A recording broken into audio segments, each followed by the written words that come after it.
pembangunan ekonomi Islam. Pertama, yang akan saya sampaikan terkait dengan konseptual atau teoritik pada judul penelitian, bahwa teori Schumpeter, ahli ekonomi itu mengatakan bahwa inovasi itu mendorong pembangunan ekonomi.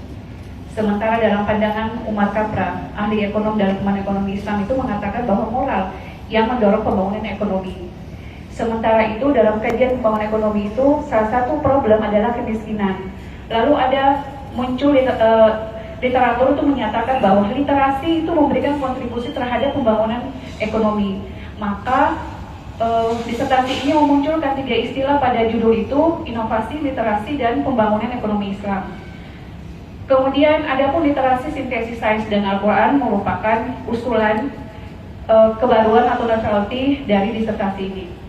Adapun uraiannya sebagai berikut, bahwa masalah yang dimunculkan dalam literasi ini adalah literasi sains itu memang menghasilkan inovasi, tetapi tidak memperhatikan kegiatan kebutuhan daripada maqasid syariah. Halal haram itu tidak diperhatikan, berkaitan dengan moral tidak diperhatikan, mengesampingkan nilai-nilai agama ketika melakukan literasi sains dalam menghasilkan inovasi. Bahkan ada tulisan lain yang mengatakan bahwa ketika mereka melakukan inovasi itu bahkan punya niat yang jahat, cara yang licik, yang itu akan berdampak kepada pembangunan ekonomi. Maka penelitian ini mencoba mengusulkan bagaimana kalau literasi Al-Quran dimasukkan untuk mendampingi literasi sains dalam menghasilkan inovasi. Kemudian ada gap riset lagi yang dimunculkan dalam disertasi itu bahwa inovasi tadi itu memberikan kontribusi terhadap pembangunan ekonomi. Kemudian ada moral, kemudian ada tadi literasi, dan disertasi ini memunculkan gimana kalau ketiga itu dimasukkan ke dalam satu istilah namanya literasi Al-Quran. Pertanyaannya, kalau memasukkan literasi Al-Quran, kemudian metode tafsir apa atau cara memahami apa untuk bisa digunakan literasi Al-Quran itu dalam menghasilkan inovasi. Penelitian ini mencoba mengusulkan keragaman dalam memahami Al-Quran itu dijadikan satu dalam istilah sintesis. Sintesis kemudian didampingi dengan sains dan dengan Al-Quran itu sendiri. Nah, kemudian usulan ini didukung oleh penelitian sebelumnya seperti apa? Bahwa ketika mereka menggabungkan antara sains dan Al-Quran dalam pembangunan ekonomi Islam atau dalam kajian ekonomi Islam, itu mereka menggunakan istilah integrasi, menggunakan istilah perspektif yang belum konsisten, sehingga penelitiannya mengusulkan istilah yang konsisten, yang itu komprehensif untuk bisa sekaligus memahami dan menjadikan sebagai alat atau instrumen dalam menghasilkan inovasi. Adapun teori yang digunakan, teori Schumpeter, teori Kurator, yang merupakan kategori daripada yang akan menjelaskan daripada teori Schumpeter tadi, kemudian menggunakan teori yang ditulis oleh beberapa literatur terkait dengan Umar Kapra yang konsisten ya, atau dipandang punya keterampilan mengkombinasikan teori konvensional dengan nilai-nilai Islam dalam kajian pembangunan ekonomi Islam.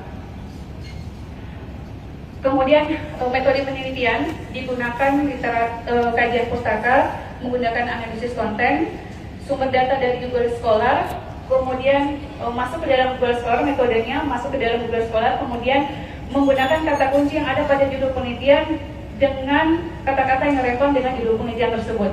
Kemudian dipelajari, diambil, di copy paste hal-hal yang berkaitan dengan tujuan penelitian, yang kemudian itu dimasukkan ke bedang tabel, kemudian dianalisis, diinterpretasi, kemudian dianalisis kembali, disintesis kembali, sehingga mendapat sesuatu hal yang bisa terbaca yang kemudian untuk bisa digunakan sebagai sebuah model atau framework.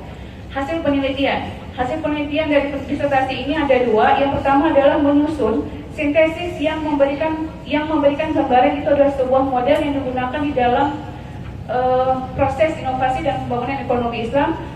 Kemudian hasil tersebut disintesis ke dalam framework yang menggambarkan keseluruhan daripada inovasi dalam kerangka konseptual pembangunan ekonomi Islam. Kemudian diambil 83 teks yang menjelaskan terkait dengan judul penelitian, yang menyatakan bahwa literasi sains yang pertama itu memberikan definisi untuk inovasi itu adalah problem solving. Jadi problem solving itulah merupakan awal lahirnya orang untuk menghasilkan inovasi. Kemudian didampingi dengan literasi sains, ada 10 data yang itu mengatakan bahwa Kalau kita pakai literasi Al-Quran, itu akan menghasilkan cara berpikir inovatif yang lebih komprehensif. Tidak hanya saja menggunakan daya pikir untuk solusi, tetapi juga menggunakan metode berzikir. Jadi problem solving, persoalan-persoalan itu selalu minta pertolongan kepada Allah Subhanahu Wa Taala ketika menggunakan literasi Al-Quran, dan itu yang tidak ada di literasi sains. Kemudian komponen daripada hasil penelitian ini komponen yang disintesis, kemudian dijadikan sebagai instrumen untuk menghasilkan inovasi terkait dengan problem solving, itu menggunakan hadis, menggunakan Al-Quran, menggunakan ilmu pengetahuan, kemudian daya pikir yang merupakan kekuatan dari kognitif individu itu dalam menghasilkan inovasi. Dari situ kemudian dimasukkan ke dalam framework yang menggambarkan alur inovasi dalam pembangunan ekonomi Islam, yang di situ sudah tersintesis dengan kerangka di dalam problem solving tadi dari jawaban nomor 1. Nah, adapun terkait dengan manfaat atau dampak dari temuan ini adalah literasi sintesis saya dan Al-Quran diharapkan bisa menjadi epistemologi dari pembangunan ekonomi Islam ketika melakukan inovasi yang mendorong pembangunan ekonomi Islam yang sudah disebutkan di awal. Mungkin itu demikian apa yang saya sampaikan. Selanjutnya saya kembali ke Ketua Penguji. Terima kasih. Terima kasih atas paparan Saudara Promovenda Siti Robiah Yusuf. Yang saya senang dengan Promovenda ini semangatnya luar biasa. Saya kemarin ketemu di tertutup, semangatnya luar biasa. Ya, terima kasih atas paparannya ya. Singkat, tepat, padat, dan sudah memberikan pokok-pokok pikiran sesuai dengan apa yang ada di dalam disertasi.